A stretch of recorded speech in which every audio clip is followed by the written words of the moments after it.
Welcome to State of the World with me, Sally Lockwood in Dubai, just back from Israel and taking a breath after very intense coverage on the war in Gaza. Tara's also taking a breath this week after all of her incredible and intense reporting on the Jeffrey Epstein, Donald Trump coverage. She's not here this week, she's taking a break. But we are joined by a really good guest who's here to talk about the Donald Trump-Putin meeting, which is on the cards for the coming days, any day now. He is the New York Times Kyiv bureau chief, Andrew Kramer. Let's talk to him about all things Donald Trump, Putin and Ukraine. Let's bring him in. Hi, Andrew. Hi. Thank you so much for joining us. The reason for the episode this time is because we've just, heard the news that Donald Trump and Vladimir Putin might be holding talks in the coming days imminently. What are you hearing? The latest reports are that perhaps the leaders would meet in Rome, but then this raises the question, well, what about the International Criminal Court arrest warrant for Putin? How would he travel to a European country? So with that in mind, thinking has turned to maybe someplace in the Middle East, the United Arab Emirates, perhaps Saudi Arabia. The Ukrainian government and officials were left with a lot of questions about this meeting and about the meeting between Witkoff and Putin that preceded this possible summit. After a phone call on Thursday night, when this had been agreed upon, the Ukrainians were left with enough questions that they had asked the United States for clarification about what was discussed in Moscow. Yeah, it's interesting, isn't it? Because there's no confirmation that Zelensky will be at this meeting with Donald Trump and Vladimir Putin, and it will go ahead even without him, right? What does that say to Ukraine, do you think? There had been a formulation for many years, nothing about Ukraine without Ukraine. And the idea was Ukraine didn't want to be the subject of great power negotiations where it would be traded between East and West as rather than having agency of its own. So I think this would obviously raise concerns of this, what might be seen in Ukraine as a colonialist approach to deciding the country's future. So Steve Witkoff and Donald Trump met this week, and Donald Trump sounded remarkably upbeat about how the meeting went. Have you received any intelligence, any back briefing as to what was discussed? The senior Ukrainian official has told me that after Donald Trump then was on a phone call with European leaders and with President Zelensky, and then after this phone call, they had outstanding questions. They did not feel they had a full picture of what had been discussed by Mr. Witkoff in Moscow with President Putin. And what do you think Vladimir Putin is going to be wanting out of this meeting? Well, there's a chance this will be a success for Putin. That Putin wanted to break out of isolation, and there's no bigger show in the world now than Trump. And this will be a clear signal of the end of 3.5 years of near total isolation for Putin among Western nations, at least. What Putin wants from the war has remained relatively unchanged. He wants a pro-Russian government in Kiev. As impractical as that is at this point, with Ukrainians for a generation being enraged at Russians, it's very difficult to see a pro-Russian government in Kiev. He wants a limit on the size of the Ukrainian army. He wants a guarantee that Ukraine would not be in NATO. And more specifically, there may be some wiggle room on territory. So Russia might give up, for example, territory it controls in regions of Ukraine which it has not claimed to annex in exchange for areas that it has claimed to annex but does not control. Do you think potentially we're going to see areas of the Donbass in eastern Ukraine carved up in some sort of deal? Putin needs to take something back home to the Russian people that looks like a victory. And Donald Trump likes to do a deal. Do you think that we could potentially see decisions being made without Ukraine even being involved? I think that's certainly a possibility. And this may come as early as Monday from the latest reports. some of the ideas that have been circulated is the remainder of the Donbass. The Donbass is the Donetsk coal basin, and it's a region which roughly corresponds to the Donetsk region in eastern Ukraine. There are three or four large towns that remain under Ukrainian control. It's very difficult for me to see the Ukrainians stepping back voluntarily, surrendering land that's been fought over ferociously for 3.5 years, and a lot of blood spilled over this territory. How do you think the international community would react if Donald Trump did do this deal, did do such a deal with Putin? He potentially were to offer recognition of areas of eastern Ukraine and Crimea as officially part of Russia. This is obviously hypothetical. How do you think NATO members and allies would react? Certainly in Germany and elsewhere in Europe, there was alarm about what the Trump administration might be discussing without direct European participation.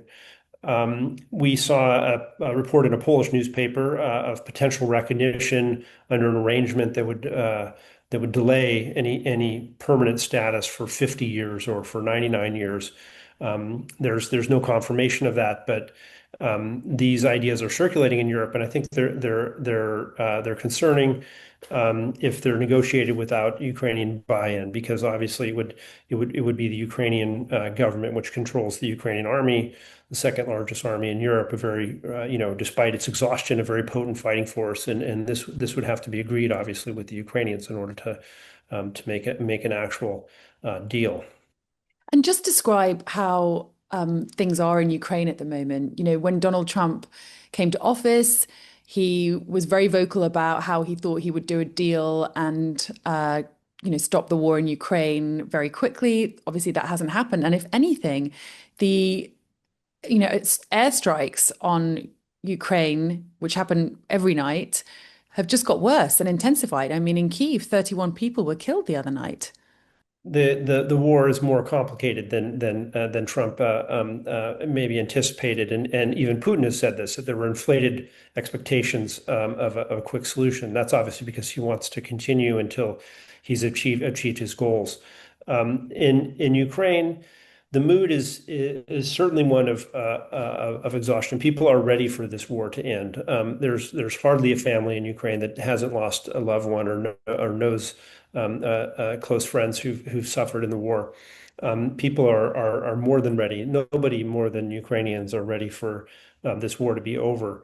The word that people keep using when I ask how they are is, as you say, exhausted.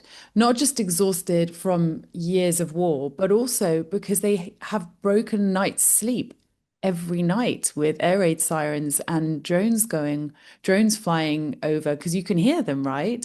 What's it been like for you? How have things changed for you? In terms of the bombardments, I think you're absolutely right that there's an audible difference to how the night unfolds in Ukraine now compared to what it was a year ago, and this is reflected in statistics. You see in the month of July, for example, a year ago, I think it was maybe 500 or 600 drones in total were fired at Ukraine. In July of this year, in which there were 700 drones fired in a single night. So the statistics say one thing, but the experience also tells you what's happening, because you can hear, it sounds like a dirt bike. You hear these motors like a lawnmower, maybe continually in the air over Kiev at night. And every, you just tense up and you're waiting for the explosion that will follow. And of course it does. So for, many hours overnight, you have this backdrop, this soundtrack to the night in Kiev, and it disrupts sleep. It makes people very tense, worries families with children, obviously, and it's terrifying and demoralizing. And I think that's part of the goal, as well as to hit industrial sites and disrupt military operations. We've heard Donald Trump's tone when it comes to speaking about Putin. It's changed remarkably in recent weeks. Do you think that will impact their meeting? The fact that Donald Trump has referred to him as crazy, the fact that he's now kind of saying, or at least I'm paraphrasing, he's saying things like, he says one thing and does another, you can't trust him. Do you think that could change how this meeting goes? So I think the personal insults and commentary will maybe be less important as an attempt by Russia to gauge how much can we use this situation to break out of isolation while surrendering as little as possible. And of course, the two men have egos, and people who have criticized Putin have died. That's not going to happen to Trump, but there is an ego element there, and I think that Trump was signaling perhaps that there's a limit to his openness to a rapprochement with Russia, with this string of insults and commentary about Putin.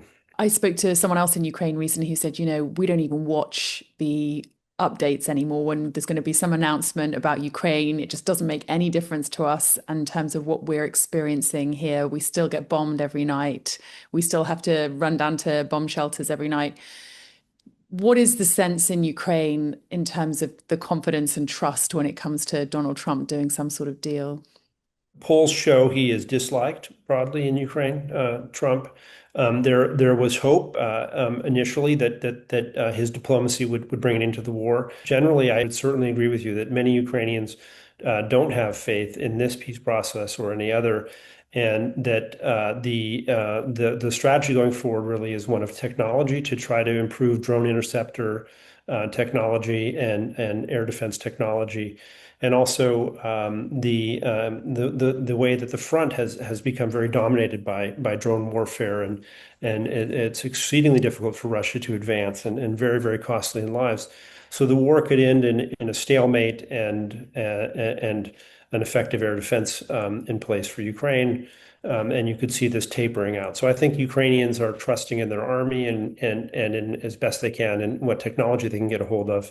And are not counting on this peace process working necessarily. Now, once again, everybody in Ukraine is definitely ready for peace and ready for the war to end. Listen, it was really great to get your analysis and take on everything. Thank you so much, Andrew. I really appreciate your time. Thank you very much. It was a real pleasure, and be happy to be back and discuss Ukraine anytime. Thank you so much to Andrew Kramer from the New York Times for joining us this week. Really interesting stuff. It's going to be really fascinating to see how these meetings or this meeting with Donald Trump and Vladimir Putin plays out. Will Zelensky be there? Will it be here in the United Arab Emirates? We'll stay across all of that for you. Thanks so much for watching. If you like the show, please do hit subscribe. It's completely free and makes a big difference to how the channel grows. Hit like, leave a comment, share this with your friends. We'll be back again next week. See you then. Thanks.